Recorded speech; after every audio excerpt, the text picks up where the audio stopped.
लोकशाहीचा बुलंद आवाज, रिपब्लिकन वार्ता, महाराष्ट्र।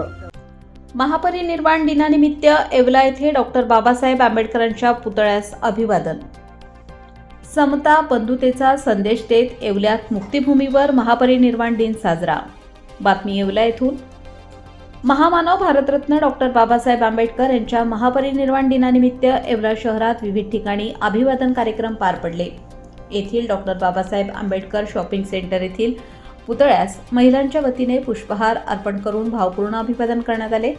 याच अनुषंगाने मुक्तिभूमी येथील मीराताई आंबेडकर हॉलमध्ये भारतीय बौद्ध महासभेच्या वतीने महापरिनिर्वाण दिन साजरा करण्यात आला। यावेळी डॉक्टर बाबासाहेब आंबेडकर यांच्या प्रतिमेचे पूजन भाऊसाहेब जाधव व दीपक गरुड यांच्या हस्ते करण्यात आले। वंचित बहुजन महिला आघाडीच्या नेत्या रेखाताई साबळे यांच्या हस्ते पुतळ्यास पुष्पहार अर्पण करण्यात आला, तर आयशा फिरजादे यांनी दीपप्रज्वलन केले। महापरिनिर्वाण दिनानिमित्त सामूहिक त्रिशरण व पंचशील घेण्यात आले, तसेच भीमस्तुती व भीमस्मरण करण्यात आले।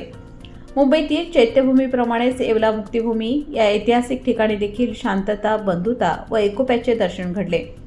पांढरे शुभ्र वस्त्र परिधान करून महिलांनी बाबासाहेबांच्या पुतळ्यासमोर नतमस्तक होत अभिवादन केले। यावेळी उपस्थित वक्त्यांनी डॉक्टर बाबासाहेब आंबेडकरांनी दिलेला स्वाभिमान, समता, न्याय व बंधुतेचा मार्ग प्रत्येक भारतीयाचे भवितव्य घडवणारा असल्याचे सांगितले।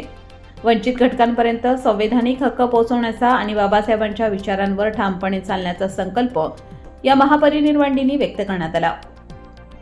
या कार्यक्रमास वंचित बहुजन महिला आघाडीच्या रेखाताई साबळे, ऑल इंडिया पॅन्थर सेनेचे संदीप पगारे, मनोज भालेराव, सिद्धार्थ गुंजाळ, शंकर जाधव, सुनील सोनवणे, नितीन मास्टर, टेलर, संगीता साबळे, ज्योती जगताप, पुष्पा घुसाळे, ज्योती पगारे, प्रतिभा गोतीश, सुजाता साबळे, वालुबाई जगताप यांच्यासह मोठ्या संख्येने समाज बांधव उपस्थित होते। रिपब्लिकन वार्ता महाराष्ट्र न्यूजसाठी प्रतिनिधी Muktaram Bagul, Nashik. Subscribe now and press the bell icon. Never miss an update.